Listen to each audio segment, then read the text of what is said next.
What's going on, everybody? Welcome back to the Going the Distance podcast presented by ImmaculateSports.com. Twitter's at ImmacSports. Instagram is also at Immac Sports. Sorry. TikTok, YouTube, that's Immaculate Sports. It's episode 274. We just finished week 16 of the NFL season. So a lot of kind of final decisions to make on a lot of these playoff or wild card teams. We're going to talk about at least the whole top half of the league today. Also, we watched the first round of the college football playoff. A couple really good games, a couple not so good games, but we got an extra week before we have to make our picks, but we'll still preview that. But Kyle, one more very interesting thing that we're doing again this year. Yeah, something that we do annually on the show is we predict the starting quarterbacks for next year's week one at some point at the end of the season of the prior year. And I feel like we're starting to get to the point where we know what jobs are going to be solid for next year. We know what jobs are going to be open. Injuries at this point obviously can still happen and kind of, change the week one starter for some teams. But for the most part, we know what teams are going to be looking for a new quarterback. So we're doing our NFL Week 1 2026 starting quarterback predictions, which is always a fun thing to do on the show. Like Skylar hinted at as well, too, we'll be doing our power rankings, our last power rankings of the regular season. So next time that we'll do this, we'll shave off 2 teams from the 16 and get into the top 14 power rankings as we get into the playoffs. But we've got some other stuff to get into before that. And let's go ahead and get started with the opener. Yeah, last week I talked about around 10 or so quarterback transfers for college football, and most of them probably would have gotten a shot in the NFL too. So naturally, this week we have even more guys returning to college looking for a new program. So a couple of big names I will mention at this part of the show instead of the middle. I don't know why, but this was the best thing. A lot of my teams played pretty bad, other than the Warriors finally got a win, but not a lot of great stuff from my favorite team. So we'll start off with Sam Leavitt from Arizona State. He's officially out of there, even though his coach, Kenny Dillingham, got a big extension. He becomes the top name now in the portal over Brennan Sorsby because he looked so great in the playoffs last season. I expect big-time offers for this guy. We're talking Miami. We're talking Oregon. This is going to be the prize piece of the transfer portal. Another interesting name is Byron Brown from South Florida. He had 40 touchdowns last year. Very good year for the Bulls. Their best year since 2007, I think, was their last 9 or 10 win season. When Byron Brown's healthy, he's one of the most exciting players in the nation. His coach is headed to Auburn now, Alex Golesh. I get to see him definitely following. It's a natural progression to move up to Auburn, get some SEC tape out there, potentially get into the NFL draft next year. Josh Hoover of TCU is the second to last guy I want to talk about. Extremely underrated quarterback. He would have been one of the first 5 or so drafted this year, but similar to Sam Leavitt, he goes back to school. He wants to get first round recognition. So I expect another bigger program with this guy. He wants to win some big games. His draft stock, like I mentioned, is rapidly improving. The more I watch him, he's already been linked to schools like Indiana, Alabama, Clemson. I expect this guy to be on TV a lot next year. So watch out for Josh Hoover. And the last guy I want to mention, College Football 26 legend Rocco Beck. He is also leaving. He's leaving Iowa State. So massive shakeup in the Big 12 once again this year. Seems like we're going to get like a completely random new top 6 for that conference, which is always fun. You know how wild it gets over there. Rocco Beck, though, probably leaving that Big 12. Former coach Matt Campbell is now at Penn State. They need a new quarterback badly. That would be a very quick fix. So at least right now, that's what I'm thinking. Rocco Beck to Penn State. And those are the top 4 guys that hit the portal this week. All right. My opener is going to be about the A's because the A's finally did something here this offseason. We got ourselves a second baseman. We knew the A's were looking for one after they reportedly gave Ha-Seong Kim a 4-year, $48 million deal to potentially play second base for the team. Ha-Seong Kim instead signs a 1-year, $20 million deal with the Braves. So the A's go out and trade for Jeff McNeil, former Mets second baseman, who's been with the Mets ever since 2013. Only thing we gave up was a 17-year-old pitcher who's only pitched in the Dominican Summer League, so very far out prospect there. Wasn't even ranked on the A's top 30. Jeff McNeil comes over. Mets are paying about just under $6 million of his salary. The A's will pay about 10 this year. He has a club option for next year that the Mets will also pay the buyout for if the A's choose that they don't want to go on to Jeff McNeil for 2027.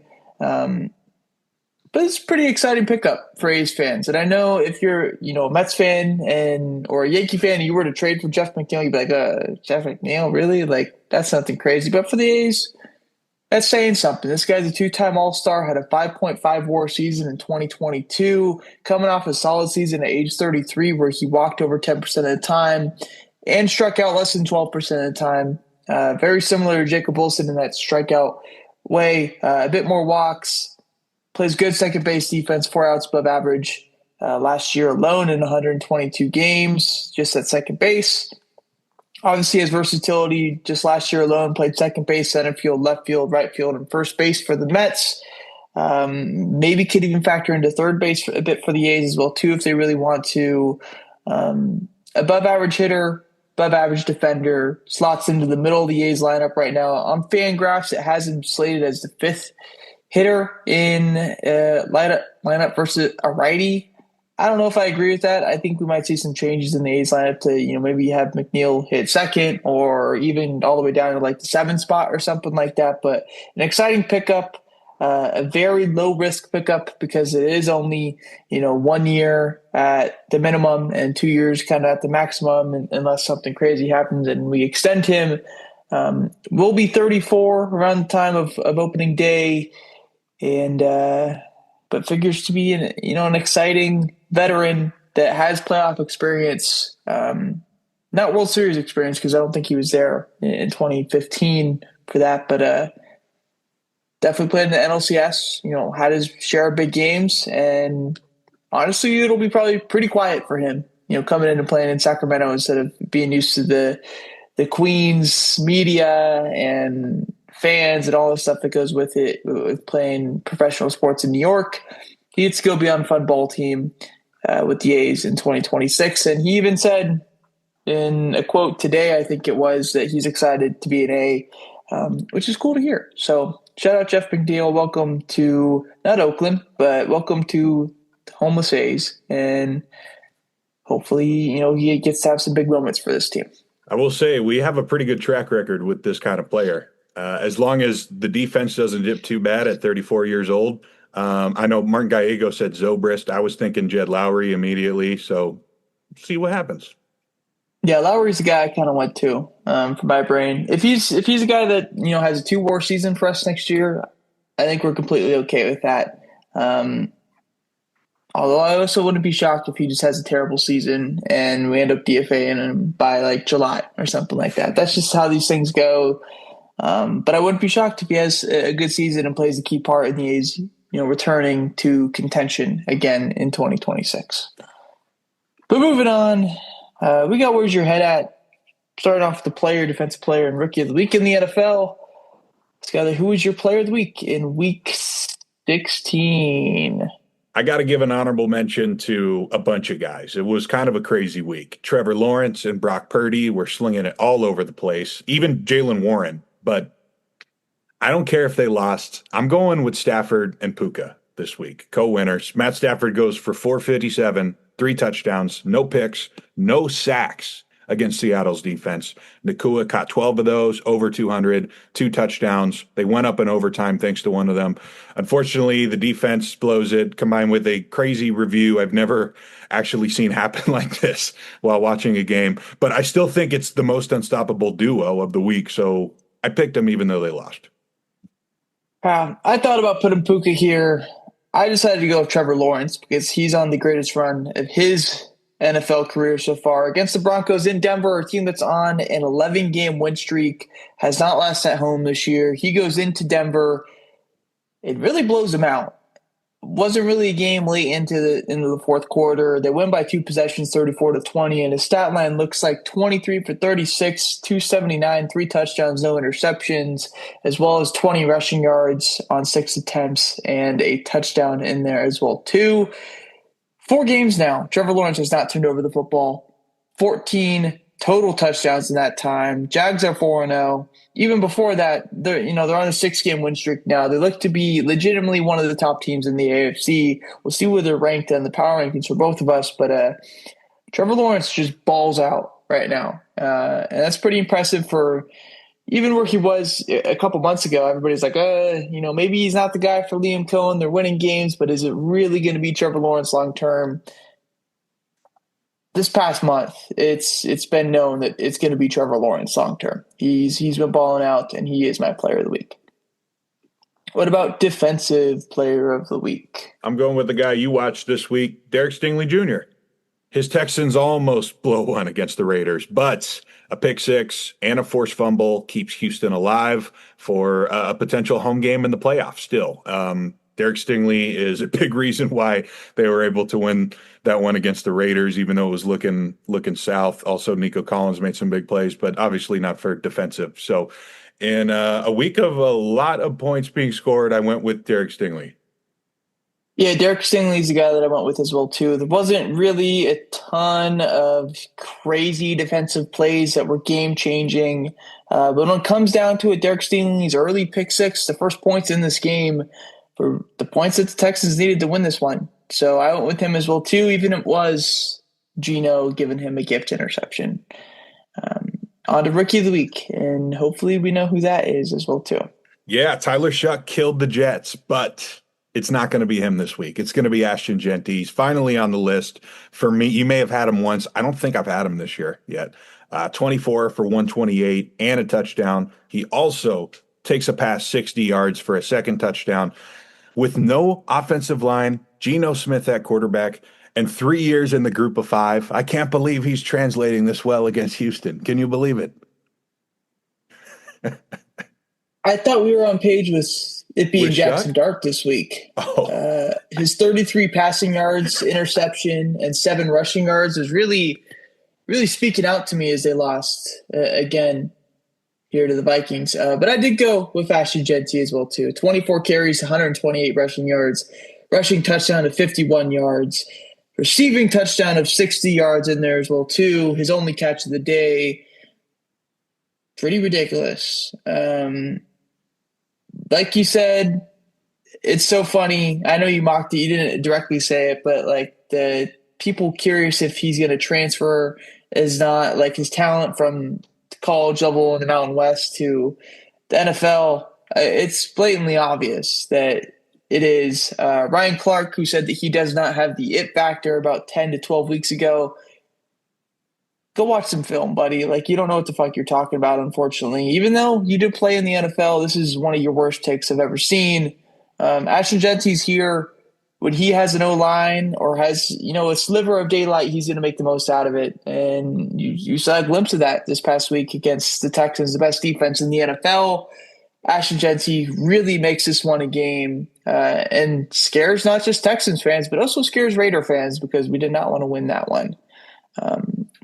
But Ashton Genty, knowing that we have you, makes it a little bit better, I guess, for the future. If we can get an O-line and a quarterback and a defense and a kicker and a coach and coordinators and all that stuff. But at least we have the running back part down. Ashton Genty, Rookie of the Week.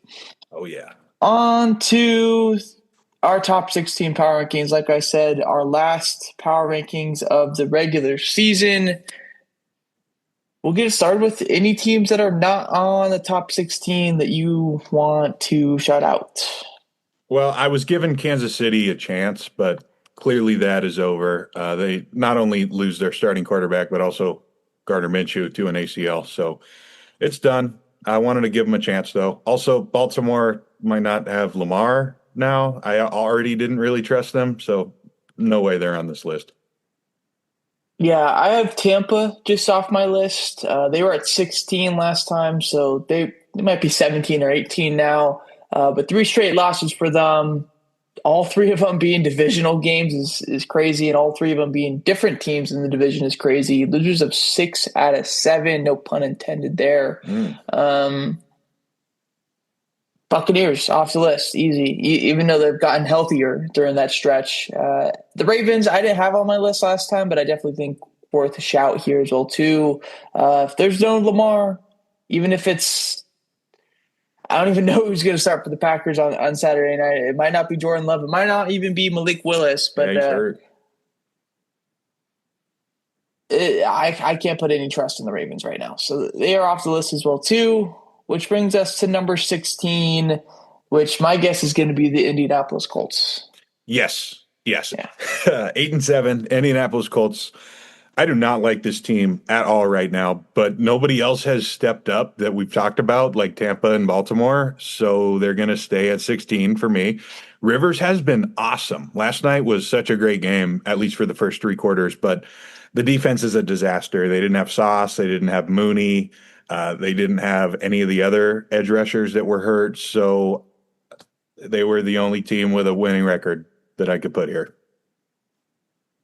Yeah, the Colts are number 16 for me as well, too. Great story with Phillip Rivers. He came back yesterday, or it obviously wasn't his first game, but 277 on 35 passing attempts, 2 touchdowns, interception, of course. But he looked, very much like the Phillip Rivers that we've seen in the past. Might have to refresh your memory because it's been so long, but this is just like 2020 Phillip Rivers. He's slinging the ball around.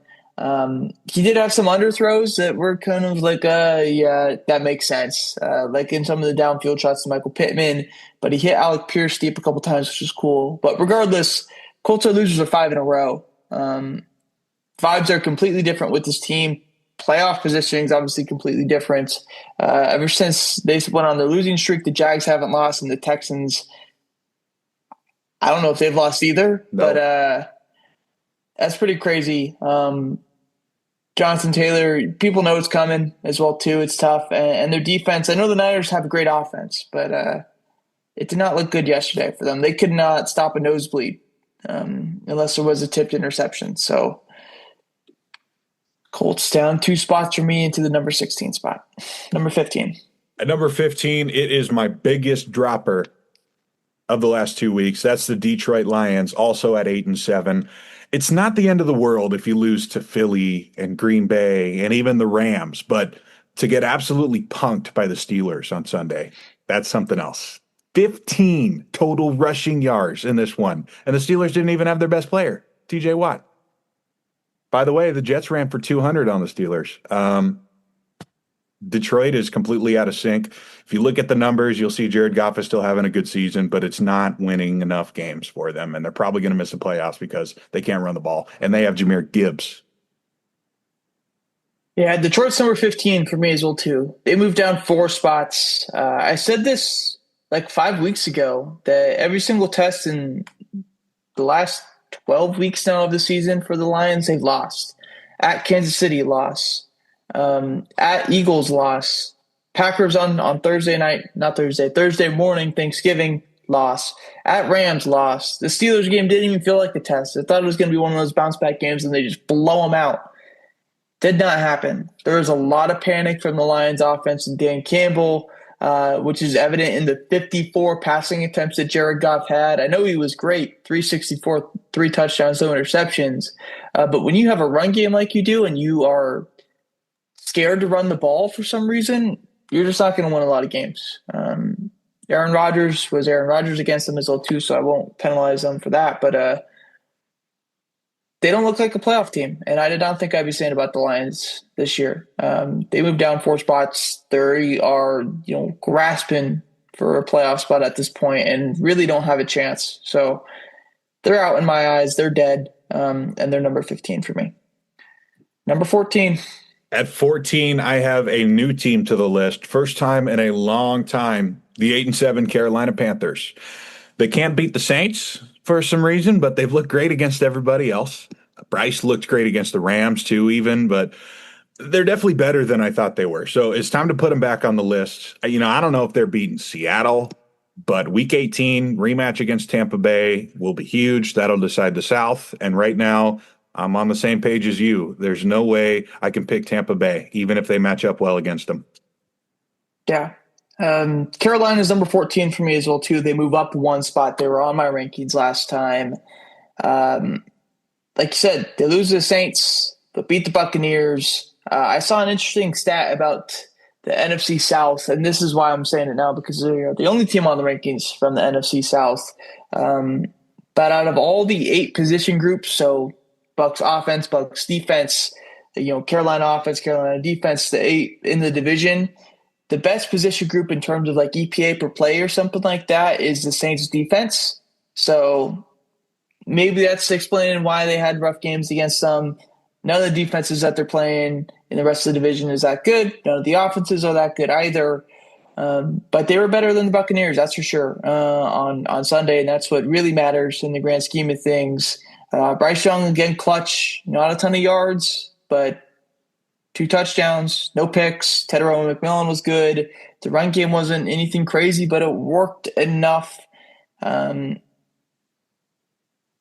their defense is starting to play better as well too against a Bucks team that's fully healthy at this point. They have Bucky, they have Emeka, they have Evans, they have Godwin, Baker's playing, and they frustrated a guy that we thought was going to be the MVP about 8 weeks ago. So Carolina's up 1 spot. Again, like you said, I don't know if they're beating Seattle, but they might keep it close. So +1 for me. Number 13. Here is where we will not be aligned anymore because I did something a little unhinged. Number 13, I have dropping down 4 spots, the Houston Texans. Yes, moving a team down 4 spots after winning their 7th straight game is definitely crazy, but hear me out here. I thought Houston was about to go on the Jacksonville run, and I was wrong. They almost lost to the Raiders. Their roster is not as good as Jacksonville. So, it's on me. I shouldn't have switched them in the first place. So I'm going to completely backtrack and move Houston back where I probably should have had them.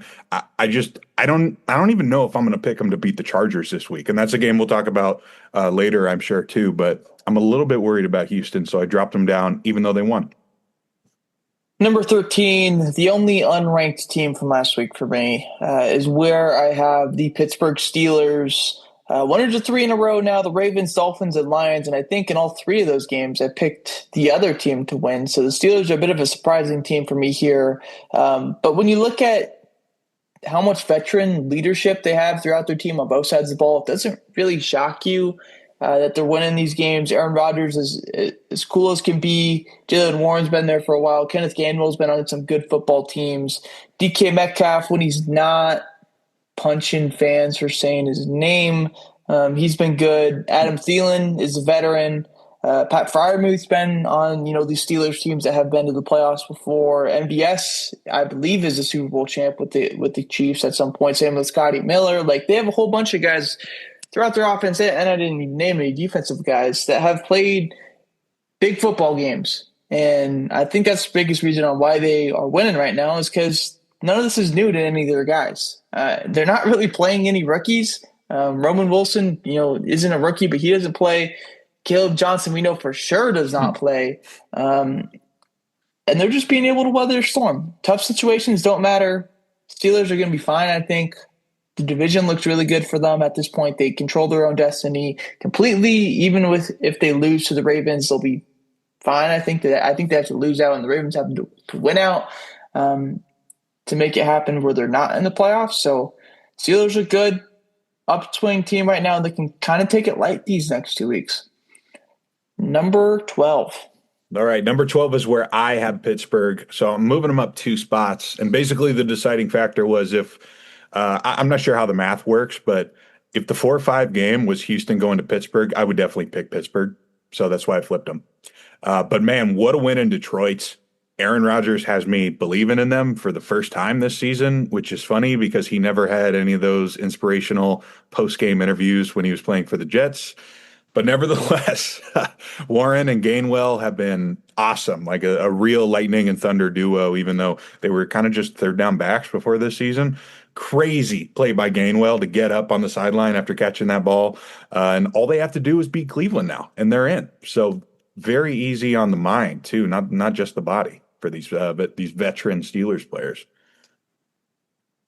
Number 12, moving down 9 spots. I believe this is my biggest drop, biggest mover, by total value at all, is the Green Bay Packers. they lose to the Bears in a crazy game, you can be like, Kyle, they're without their quarterback. They were without the running back. They're without Michael Parsons in that game. Like, come on, they're still better than the Bears, right? Well, Jacobs is about as banged up as I've ever seen him. He just couldn't go back into that game.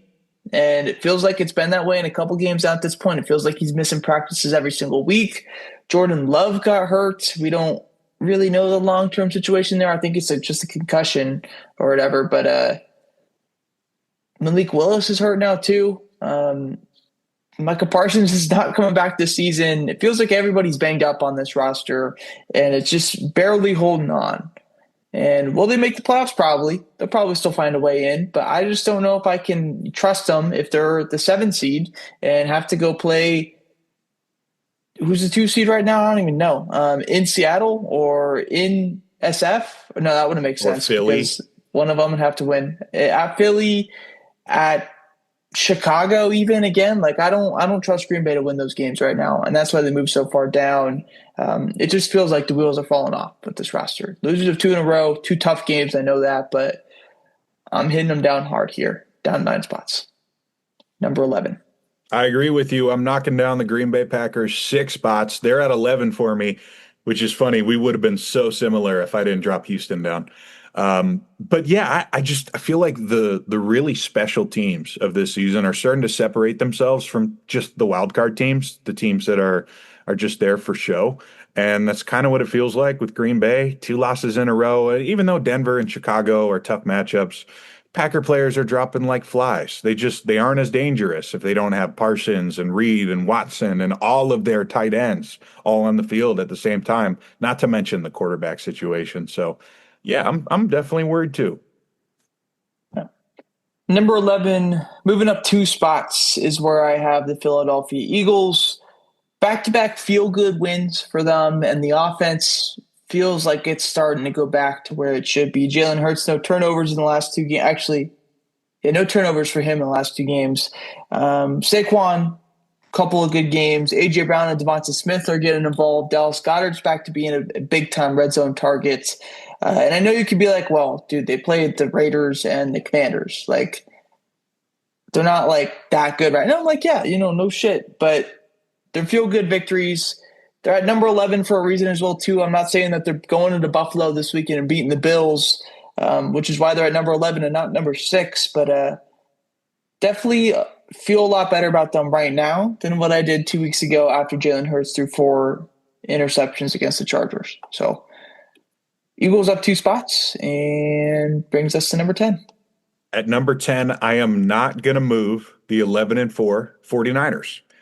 It was great to see them finally put up some points, but I'm not going to sugarcoat it. What else did you expect against the Colts defense in a dome? I think Kenny Moore was the only guy who didn't get hurt last night, and he was still completely lost out there. I do think the Niners are going to get humbled at some point. I don't know who it's going to be, but I would pick every team I have above them, and that's why I didn't move them. I think they are who they are, maybe not as similar to Green Bay, maybe a step above Green Bay, but I still have them on the same tier until they can actually have a full, healthy roster. Number 10 for me is where I put the Los Angeles Chargers. Winners of 4 in a row now after that crazy beatdown by the Jags 4 or 5 weeks ago at this point. 3 straight really good wins against the Eagles, Chiefs, and Cowboys. Dominant game against Cowboys. Never really felt like there was much of a chance going into the second half of that one. Herbert looks good. Run game looks good. Amarian Hampton looks like he's fully back healthy. And the jack of all trades, which this wide receiver room is, where you can really spread the ball around and do some damage there, is fully back. Johnston, Harris, Allen, McConkey all have at least 5 targets. Well, Disley also has 3 as well, too. And they didn't really even use a Rondé Gaston in this one. So Chargers up 2 spots, playing their best ball of the year. Their defense is good as well, too. They don't allow big plays. And that's one of the main reasons why they beat Dallas so good, is that that's what Dallas relies on. So Chargers up 2 spots for me on to number 9. Number 9, I got the 10-5 Philadelphia Eagles. They're up 3 spots for me because they prove they're not complete frauds. You said it very well. A win over the Raiders and the Commanders isn't anything to write home about, but I definitely don't want to play at Philly in the playoffs, something we just hinted at earlier. They got Houston and Denver. No, excuse me. No, they don't. I just read the wrong note. They do not play Houston and Denver. That is a team I'll talk about next, but my Eagles note, for one of their weirdest years in recent memory, they still get their back-to-back division title. So I'm just a little more confident in them than some of the other teams that didn't clinch their division this year yet.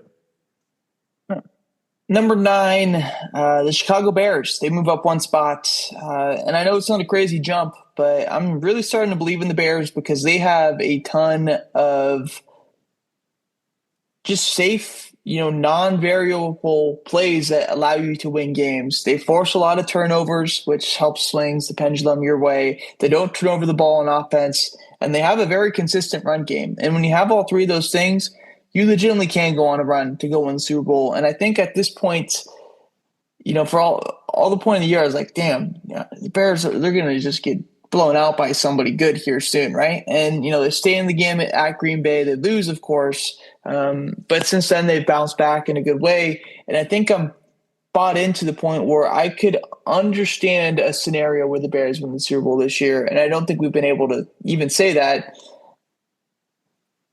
in our lifetime, or going back to when they were in the Super Bowl back in '05, and I don't even think they really had a chance to win the Super Bowl with Rex Grossman anyways. Mm. So on to number 8, but the Bears are up for me.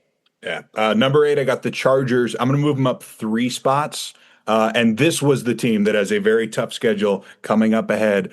But they have been very locked in since that Jacksonville loss. It's been an ugly season because of the offensive line and the injuries, but their defense has been very good. They could potentially still get the number 1 seed, or they could prove nothing. But either way, they're back in the playoffs, and this is another team that has a couple tests too. And that's why these next 2 games are so important, because if they lose, nothing really changes outside of the seeding. It's just a litmus test. Number 8 for me, not moving at all, is the Buffalo Bills, sitting at 11-4 right now. Wasn't really moved from this Cleveland game, but very similar to the Bears.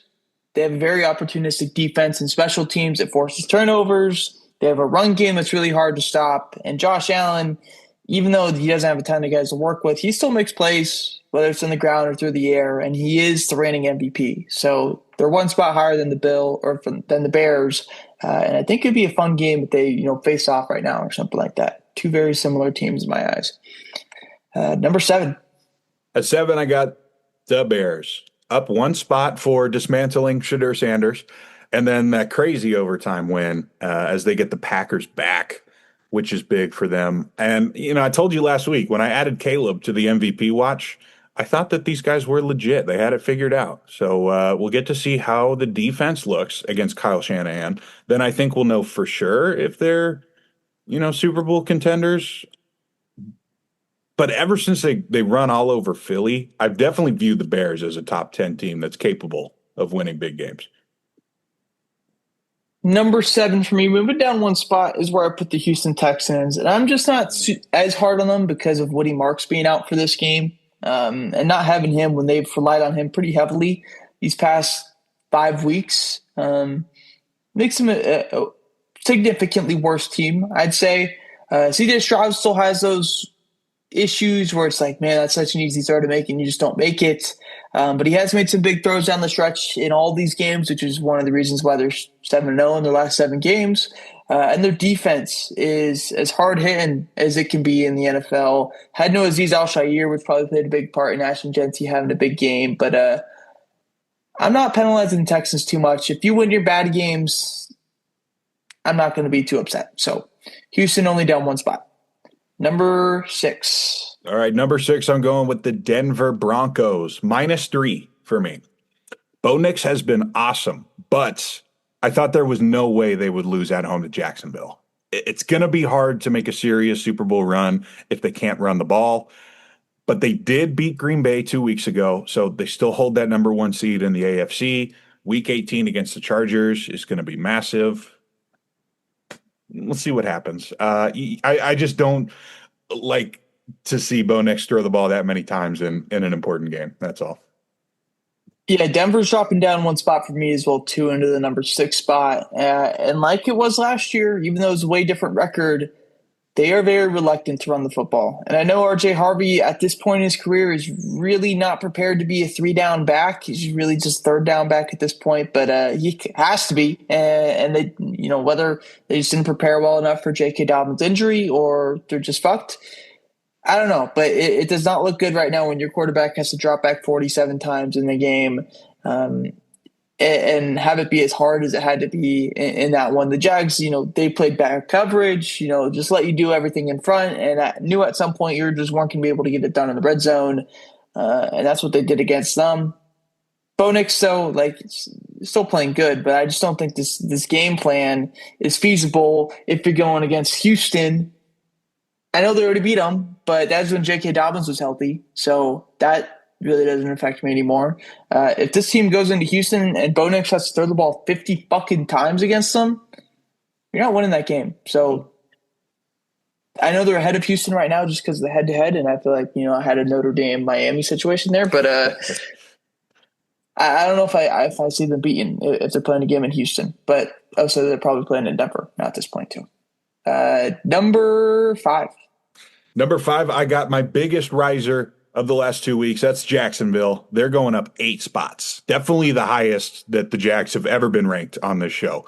And even if it is aggressive to put them up here in the top 5, I wanted to make a point about beating down on teams like Denver. If you beat the crap out of a team that was a top 5 team, at least at the time, at their place, I'm going to move you up a ton. But massive statement win. Beginning of the year was mostly about the pass rush, running game. But these past few weeks, we've seen some of the best Trevor Lawrence there's ever been. And if they could take care of business against Phil Rivers, they're going to be a top seed in the AFC. Number 5, moving up 4 spots is where I put the Niners. Their offense is rolling right now. They put up 37 points against the Titans team that has a pretty good defense. 48 up against the Colts, 41 against the Cardinals just a couple weeks before that, 26 against the Browns in Cleveland a couple weeks prior. Brock Purdy's playing good football. I know that the interception happened late in the game, but it really wasn't a terrible throw or anything like that, just tipped interception. McCaffrey is starting to get some running lanes, which is huge. And the offense outside of Ricky Pearsall is healthy right now. And I know Brandon Ayuk is technically not healthy, but he's technically not on the fucking team in my eyes either.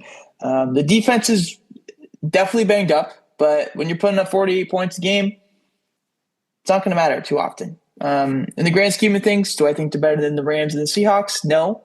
But this division is really good, and there's 3 teams in the top 5 on my rankings from this division. So that's where we're at.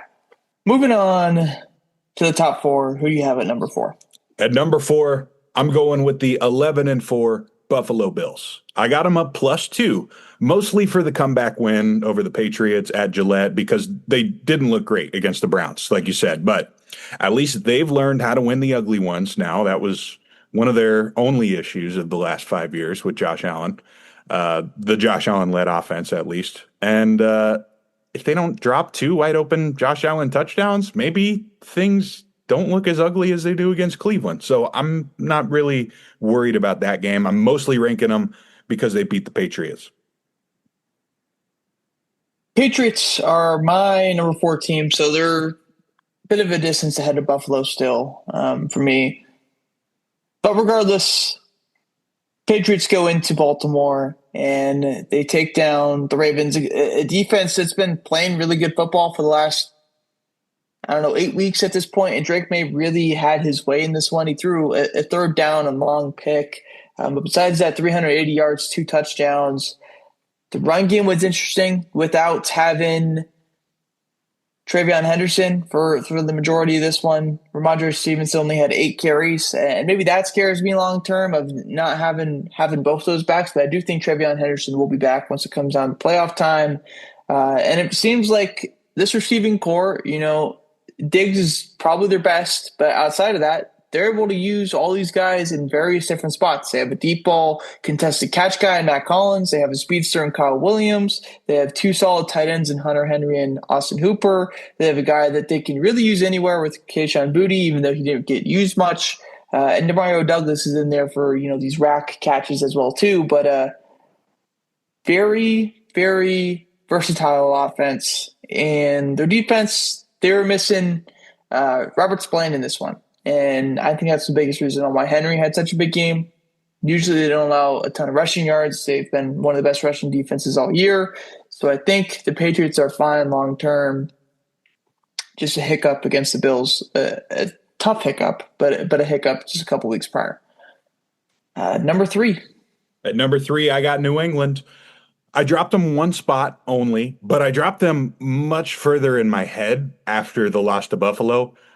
Sunday Night Football was a great showing against Baltimore, I thought, though. Even though it was only a half of Lamar Jackson, Tyler Huntley's no slouch. He played a fine game.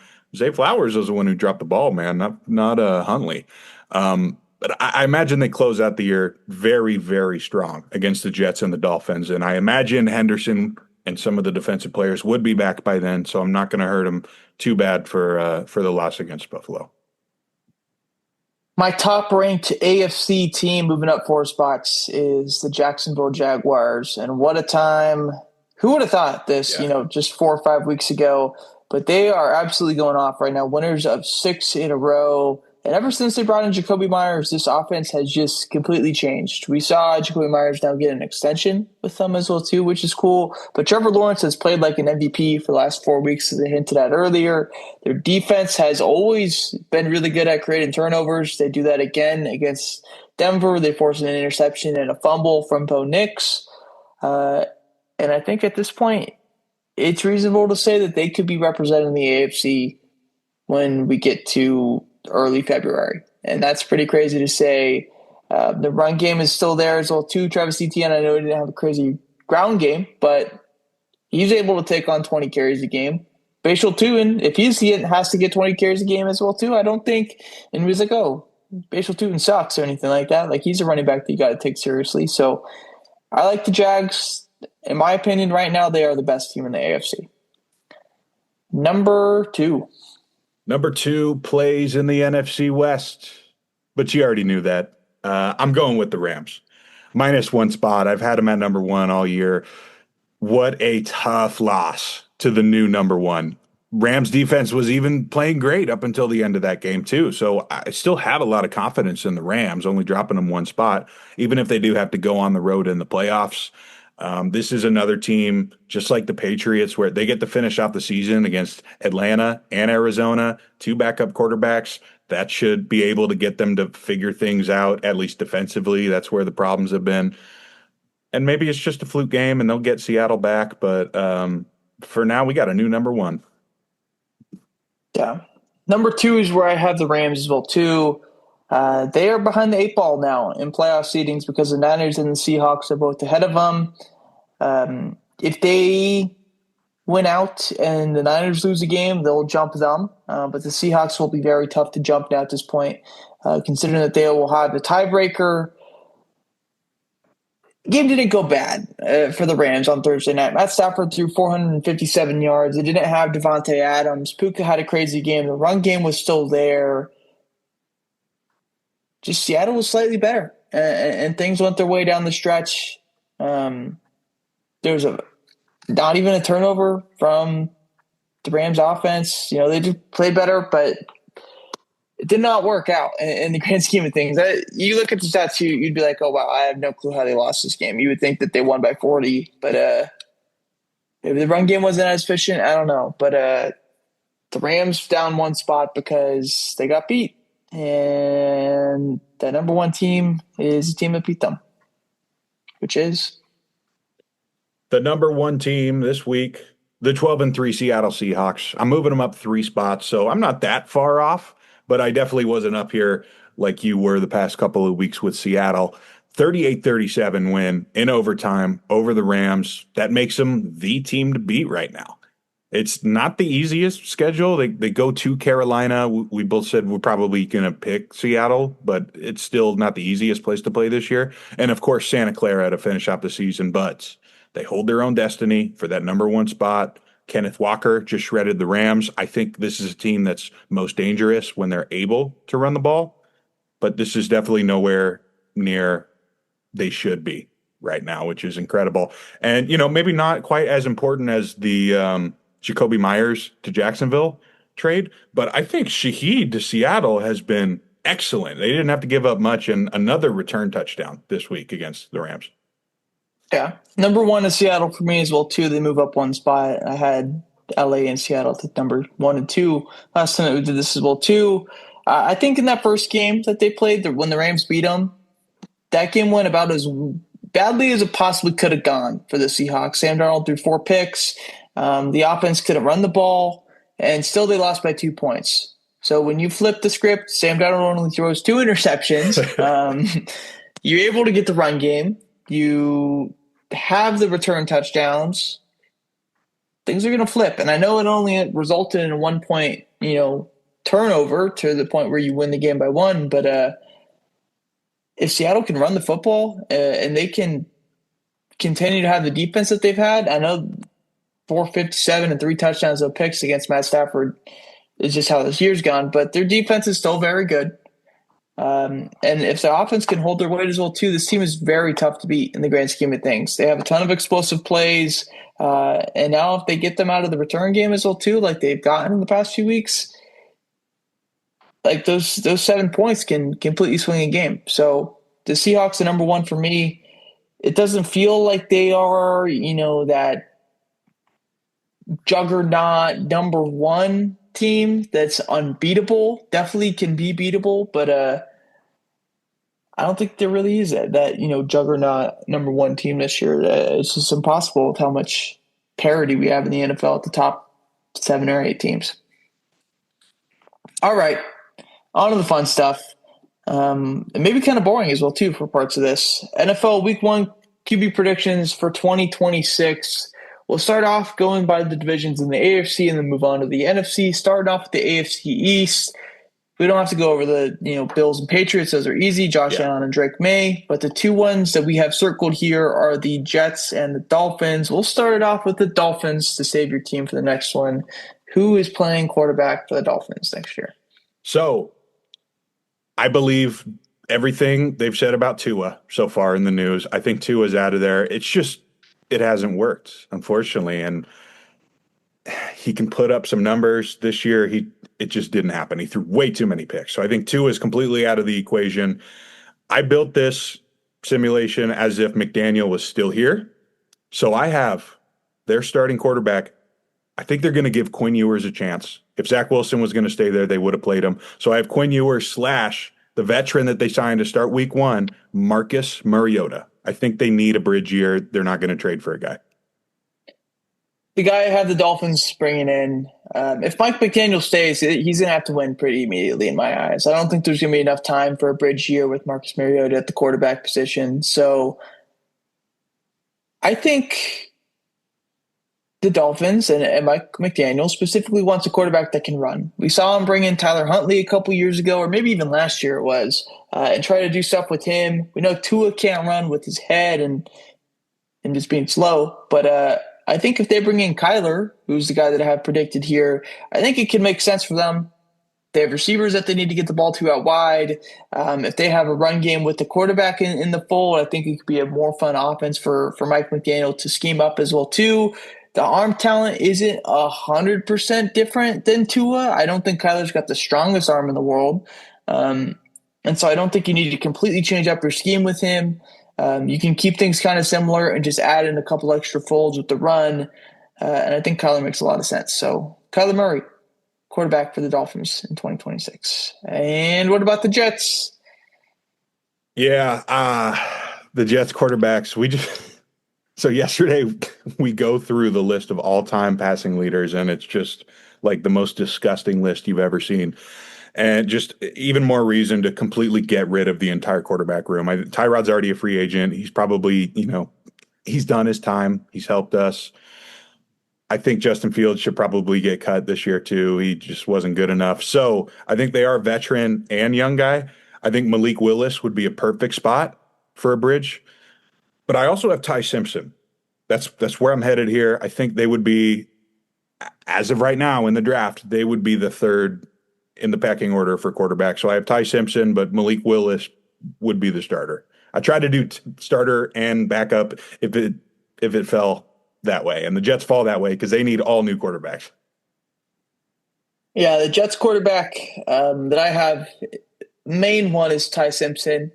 I think he's the guy that gets targeted by the Jets in the draft. I don't think they get the number one pick. I don't think they trade up for the number one pick. I think Simpson makes sense as the guy if Moore and Mendoza are already gone. So Simpson gets the Jets job. But the bridge guy to get them there is going to be Marcus Mariota for me. So we have him in the same division, but I think it makes sense here. He's a guy that can start. He can win you games if it comes down to it. He's got the ability to play with his legs as well too. And I think he fits the more modern NFL quarterback that can throw the ball deep and has the ability to push the ball downfield. So Marcus Mariota, Jets quarterback, week 1 next year. On to the north, the Ravens and Bengals, I say definitely don't change. I know there's some stuff with Burrow, but I don't have a move. I don't think you do either. The Steelers and Browns, interesting spots. We'll start off with the Browns because a little bit more certainty there. What do you think happens with Shedeur Sanders, Deshaun Watson? What's the situation here? I think Deshaun Watson is out of there. They tried it. They just said he's not going to play this season, so they're not even going to give him like a little tryout game because they like Shedeur Sanders so much. But I think that's as a backup option. So I'm going to have them taking Dante Moore. They're in a great spot. They lost to the Jets this year, so pretty much no matter what happens, they're going to be above the Jets. That's why I gave him Dante Moore to start. Sanders still there, though. I have Shedeur Sanders. I think this hinges on Kevin Stefanski. If he gets fired this year, then I think you can see more of a situation where they look more to the draft or these other outside options. But I think if Stefanski stays, Sanders has been good enough where you can kind of take a pass on the quarterbacks this year and just look at 2027 or maybe just look at, full 17 game sample size of Shedeur Sanders, what that looks like. You get him some help with the receivers. Probably going to have to get him a running back now with Quinshon Judkins potentially out all of next year as well too. Deshaun Watson, I still think is there. Maybe he is the backup, or you can even start him as well too if you really want to. But Sanders would be the guy that I would choose week 1 for the Browns. And then the Steelers, it's so confusing. What do you think here? Yeah, I decided to keep Aaron Rodgers on here. How I kind of started my notes here on putting the quarterbacks together was just listing all the free agents, and Rodgers is definitely the best one available with guys we've already talked about. So I think that's the simplest way. The Steelers could definitely bring in somebody else, though, just in case. I had Anthony Richardson as the backup. We don't know if Justin Fields is getting cut yet. If he does, he probably goes right back to Pittsburgh. But I think Rodgers will play one more year. He's been good enough. Yeah, I have Aaron Rodgers here as well, too. I'm not thinking too much into it. I think he comes back. I think he's enjoyed his year in Pittsburgh as well, too. So I don't see a reason for him to leave. On to the South. Texans, Jags, and Titans seem pretty easy with Stroud, Lawrence, and Cam Ward. The Colts, kind of easy, but also kind of not, depending on how you look at it with Daniel Jones. What's the situation here? Yeah, I think that at first glance, this is a completely chaotic and screwed up situation. But Daniel Jones getting injured kind of helps them financially because I think they could bring in 2 different guys. I think Daniel Jones should come back on a 1-year deal. The Achilles is absolutely brutal for the mobility, but the rehab is not as long as say Patrick Mahomes is going to be. So I think Daniel Jones does come back, but they also bring in Kyler Murray for insurance. I hinted at Anthony Richardson earlier. I feel like they would have played him week 1 if they thought he had anything left in the tank. I don't think they do. I think the Colts are trying to win now. Kyler Murray in a dome is a lot better than some of the other options that are out there. That's why I had him here. Of course, Miami is a good pick too, but the Colts needed another guy. I think Daniel Jones comes back. I'll say that, but I do think he's still probably on IR come week one. Dream scenario for the Colts is trying to get Phillip Rivers back in the building for another year. Um, but I don't think he would go through another training camp and do that whole thing where you have to be, away for your family and all that. So I don't know if I could say him for week one. Maybe So I Flacco? have I I just have thought of Riley that. Leonard. Oh, Flacco's an interesting one. I have Riley Leonard here because I still think he's been good enough in his situation. I think we could even see a spot where he plays week 18 if they're out of contention because Phillip Rivers will probably want to go back to his family at that point.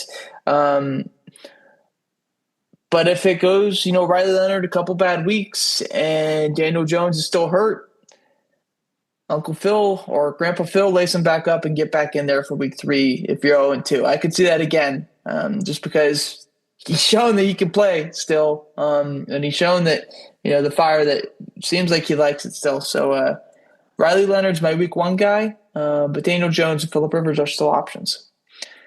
On to the West. The Broncos and Chargers are easy. Bo Nix and Justin Herbert. The Chiefs are kind of interesting because Mahomes could be out week one. So who do you have here? yeah, of course, if Mahomes is ready, he's going to be there. But I agree with you. I don't have this one greened out on my notes. It's still open. So I'm going to say if Patrick Mahomes doesn't, say they sign Russell Wilson. Uh, the Carson Wentz experiment was interesting. He obviously left because he had a better chance to start elsewhere, and then he just got hurt again.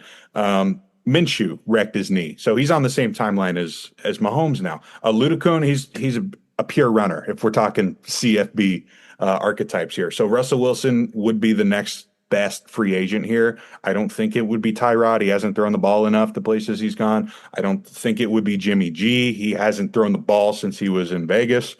So, yeah, some kind of veteran to go along with Mahomes because he's obviously the guy. I do think this hinges on if Andy Reid decides to retire or not. Because if he decides to leave after a year that they lose 11 games, it's possible, and things go different there. Maybe they even draft a guy in the sixth or seventh round, Diego Pavia, who they like. Mm-hmm. But if Andy Reid stays, I really think they look at a guy that has the ability to get the ball out quick. It has experience within that, so I went with Tua.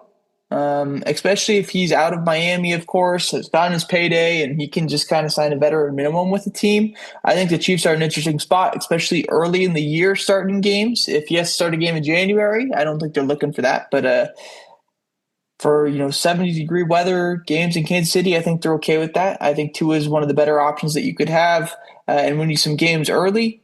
And I think Tua would be okay with it because his biggest thing has been can't win in the cold.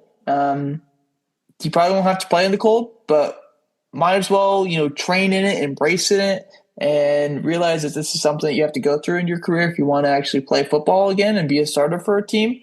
So sit behind Mahomes for a year and get that. And I don't think Tua is the personality where he would not do that. I think Tua would be all about winning. And then the last team in the AFC, the Raiders. For all the craziness that the Raiders have been through the past couple of years, I actually think this is a very simple solution, especially if they lose to the Giants. They're in a perfect spot to draft Fernando Mendoza, whether it's number one or number two. I hinted at it earlier. I think Cleveland, if they do take someone, they're going to be all over Dante Moore. But Fernando Mendoza seems like the perfect guy to not mess around. Just get the ball out quick because the Raiders have some great playmakers there. I think the Raiders are going to fuck it up. I think whether it's the Chiefs or the Giants, they're going to win one of those games. I think it's more likely they beat the Chiefs right now with Mm-hmm. a Ludicon starting. Doesn't drop the Raiders crazy, whether it's, pick 3 or pick 4. I think Dante Moore is the guy that they select if it's not Mendoza or if they don't have the chance to get him. Geno still is there to back up. Unfortunately, but Dante Moore becomes the guy.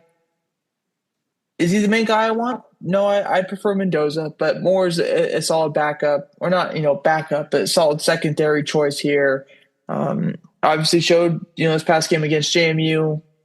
It's JMU, but he's got the ability to sling it around. And I'm excited to see what he looks like more against these bigger teams in these coming weeks. But Dante Moore would be the guy I'd have for the Raiders. I definitely feel that. I mean, I've been doing it for years on our mock drafts. Like, no, don't give us Lawrence. I just know we're gonna, take a fucking corner instead. Yeah. So this is the Yeah. quick part of the episode Yeah. now. The AFC or NFC East, the Cowboys, Eagles, Giants, Commanders, Prescott, Hurts, Dart, and Daniels, all pretty much locks there. The North, the Packers, the Lions, the Bears, the Vikings, Love, Goff, Williams, and McCarthy all seem pretty safe there. Interrupt me if you have something different. And I do then, have Minnesota. Obviously, okay. they're going to give McCarthy another chance. He had enough flashes, and that's not enough to get a big deal, but that's enough to get another chance at being the starter. But our guy over in Minnesota, they're going to take a shot on somebody. I have Trey Lance being the backup. Okay. Um, I have it still scratch. I didn't put backups for most of these. And then in the South, the Buccaneers, Panthers, Saints, and Falcons, I have Mayfield, Young, Shuck, and Penix. I think Shuck's pretty much shored up his job at this point. Young definitely has. And Michael Penix could be the one that could be on the move or potentially different. What do you have here? I have a couple notes on two of the teams. So New Orleans, I like Shuck. He's the starter. But I will say, Garrett Nussmeier, if he slips in the draft, his dad's the OC.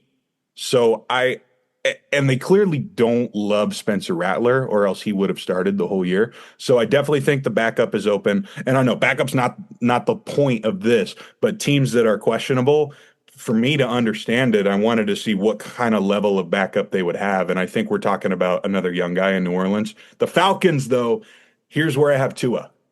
And, call me a hack for putting the lefties together. But if Michael Penix can't play, I do not want Tua playing in the North. And I guess Kansas City is kind of in the middle. But there is no way I would have this dude playing where it's cold. Atlanta would be perfect. People don't talk about it. Lefties, it's completely different on the play calling. The ball is going to move the same way if Tua is, whether the starter or the backup. I think this would be a great spot if Michael Penix isn't the guy. Yeah, it makes sense. I actually like that. I also had Spencer Rattler as a possible guy for Kansas City if Mahomes isn't ready to go week one. Arm talents there, they kind of look alike. So it could be potentially something there. And then in the West, Seahawks, Rams, Niners are locks. Darnold, Stafford, Purdy, given their contracts. I guess Stafford's not technically a lock with his potential retirement, but I don't think you have any changes there. No. So the Cardinals, what do you have here? I had the Cardinals being the team that got absolutely screwed this offseason. And maybe they do it on purpose. Maybe they want a bridge year. Maybe they want to tank. We got to see what happens with their coach first, obviously, because I don't like him. But I'm going to have Jacoby Brissett staying there. Maybe they'll draft a guy late in the draft, maybe a Trinidad Chambliss, see if they can get any magic out of him. But really, I think this is another team that's going to split. Jacoby will play 8 games, and a guy like Zach Wilson will play the other 8 games. Zach Wilson, I know actually it's 8 and 9. I forgot they added another game. I always do that with the. So Clayton Tune for the 17th game, right? Yeah, of course. But here's what I'm thinking. Zach Wilson wasn't really allowed to play this year in Miami. He's obviously got a cannon. How about go closer to home? Go to a place where there's no pressure. Maybe this is something that will help him. Not necessarily the elite coaches in Arizona, but just something that's a little more comfortable for him. And obviously, there's no one else left. There's no other good free agents. Yeah, does the USFL have a team in Arizona? Because maybe that could be a bit more realistic thing for Zach Wilson. The Cardinals, if you've listened to my predictions, there's one quarterback remaining who has not been said that's looming. Jacoby Brissett, I do think stays. I think he's been good enough where, if you need a backup that has to sling it, he's the guy that you want to sling it. He's got no fear. He'll throw it into any window, and he's been, pretty efficient as a Cardinals quarterback for the second half of the season. But the Cardinals are the team that I think gets rid of their coach and trades up to the number 1 spot with the Giants, because I don't think the Giants take the number 1 pick, being as, they already have a quarterback. The Cardinals are the team that has a little bit less relation to them, and I think they'd be okay with trading with. So Mendoza I have as a Cardinal. He gets to pair up with some young receivers and Michael Wilson and Marvin Harrison. He gets Trey McBride.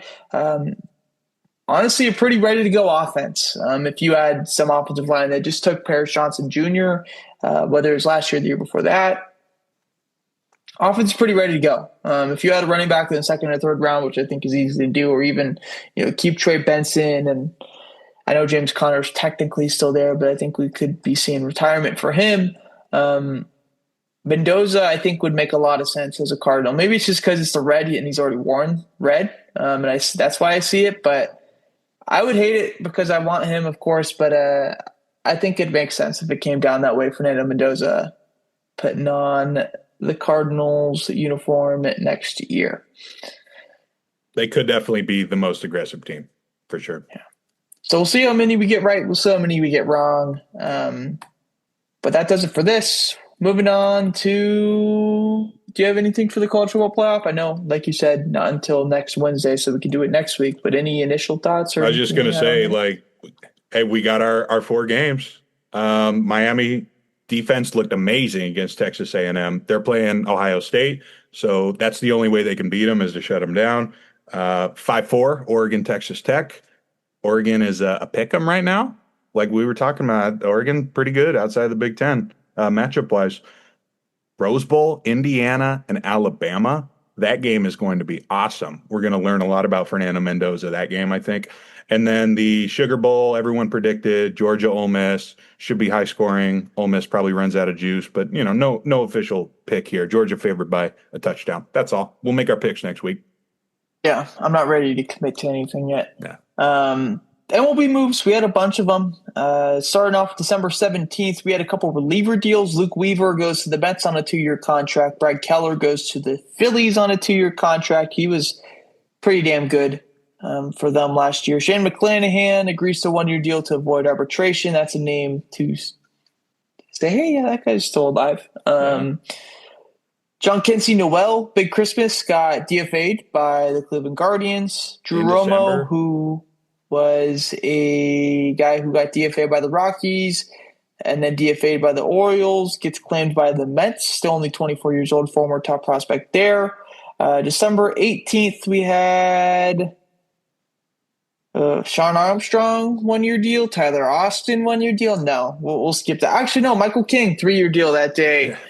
He goes back to the Padres, which is cool. And Tristan McKenzie also signed a minor league deal with the Padres that day as well, too. December 19th, a bunch of moves. The big one being a 3-team trade that we got between the Astros, the Pirates, and the Tampa Bay Rays. Starting off with the Astros, who did they get? They get where'd it go? Mike Burrows. I already knew it, but I want to make sure. Mike Burrows, pretty solid pitcher. I think pitched about a 3.6 last year.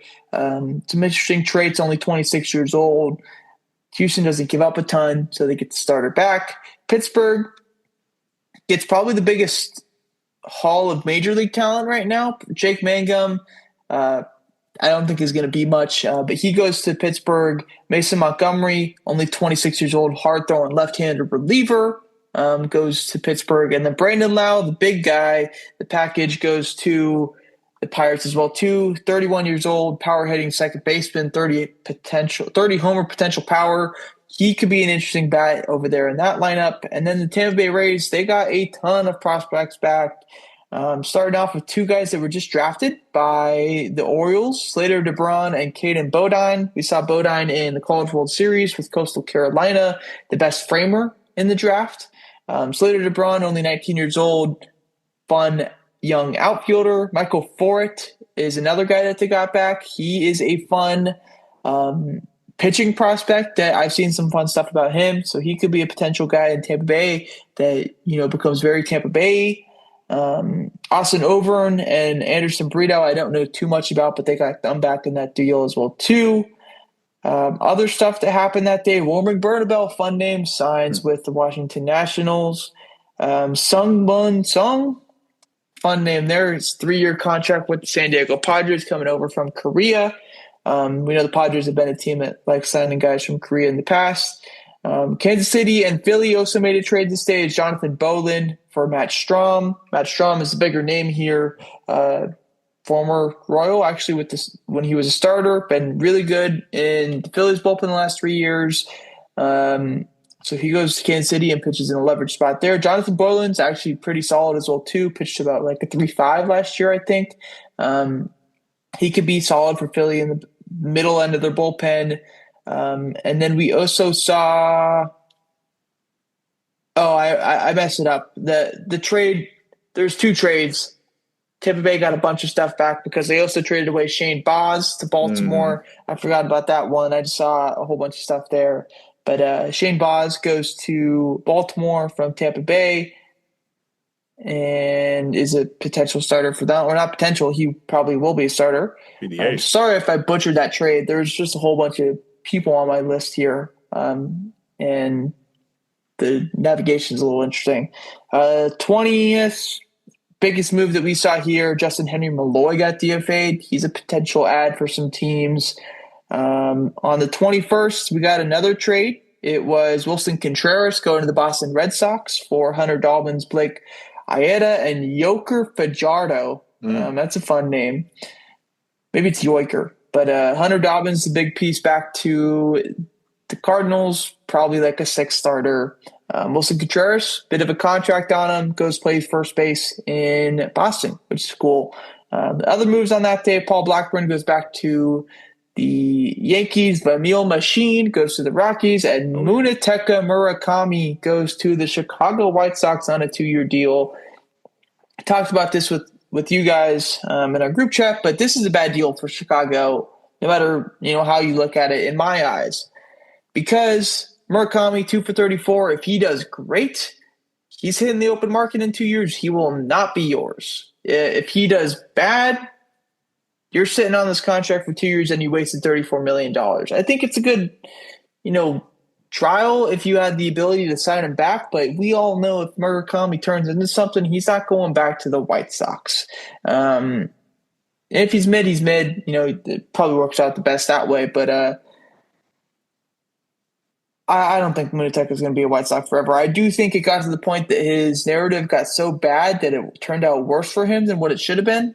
I think he'll be fine long term. 100%. I think he'll be a player. I think he'll sign in 2 years as a 28-year-old or whatever, and get a good amount of money from the Dodgers. 22nd, we saw Rob Refsnyder go to the Seattle Mariners, which is a bit of a deal. The Jeff McNeil trade happened. Bunch of minor league contracts. And then today we did get 2, I'd say, decent deals. Sean Newcomb goes to the Chicago White Sox on a 1-year, $4.5 million deal. Probably going to start for the White Sox. That's what he wanted to do. A's didn't really let him do that, didn't really offer him a contract for that, it seems like. So he goes to Chicago. I wish we got him back, though. I really like Sean Newcomb, probably the best part of the A's bullpen after we traded Mason Miller. And then Ryan O'Hearn, 2-year deal with the Pittsburgh Pirates got inked today. Pittsburgh made it an effort to look at guys to help their lineup, which is terrible these past 5 years, 10 years. And they get Ryan O'Hearn and Brandon Lau, 2 big-time lefty bats. Curious to see how they, do some other stuff as well too. They got the password earlier this offseason as well too. So that offense is being changed quite a bit. But that's where we're at right now. We're probably going to get some more stuff later today and tomorrow before we get into Christmas and maybe a couple days of a break there for news-wise. But those are MLB offseason notables as we move into our Layups bowl predictions before we get out of here. Last week, Layups wrong. Bowl predictions correct for both of us. I had Oregon minus 21 versus JMU. Backdoor cover from JMU in this one. Felt like a blowout. Really was a blowout, but it's only a 17-point game at the end of it. Skyler had Oklahoma plus 1.5 versus Alabama. Obviously, they lose that one, so that can't happen there. Or I guess it could happen, but did not happen. So we both go red. This week, I have Carolina plus 7.5 versus Seattle. Carolina's been one of those teams that competes in these games. I don't think they win this one, but I think they cover a 7-point spread at home. All right. Last week, I feel like I got almost every single one possession game wrong. So I'm going to do the opposite with my layup this week. And hopefully that will get us on the right page. Jacksonville -6.5 at Indianapolis. Hey man, we just talked about the Colts. It's not all their fault. It's not Phil Rivers' fault. I love watching them play. But Jacksonville is such a fast and aggressive defense. I don't think they stand a chance against them with Phil Rivers. Full predictions last week went well for us, 2 for 2. I had Carolina plus 130 versus Tampa Bay. Skyler had New England plus 130 versus Baltimore. Plus 130 for both of them, which is cool. So they both go green. That's plus money. This week, I have Houston money line plus 110 versus the Chargers. Not the boldest pick, but I think they get the job done in LA. I think the Texans are a team that kind of narrative hurt them this past week with only winning by 2 points against the Raiders. I think they'll be fine against the Chargers. So I have them win this one here. Go into some college football, not the playoff, just a regular bowl game for my bowl prediction. I got San Diego State plus 136. So similar odds to the games we were talking about last week. They're playing number 25 North Texas in the New Mexico Bowl. That's going to be Saturday afternoon. But here's the thing with this matchup. North Texas is about to go through a massive rebuild right now. They're losing their quarterback, their coach, many, many more that probably haven't even officially hit the portal are not going to be playing in this game. San Diego State had a great year, 9-3 in the Mountain West. I'm going to take them to win on a neutral site. That's going to do it for episode 274. Merry Christmas from everybody on our production, just us two, to everybody out there. Next week, episode 275. We'll figure it out when it gets here, right? See when we get there. Yeah. All right. Kyle, any closing remarks? You have a very Merry Christmas, Kyle. Thank you. You have a holly jolly Christmas. All right. Let's see you next week, next Tuesday with some CFP picks. Adios. Oh, oh, oh.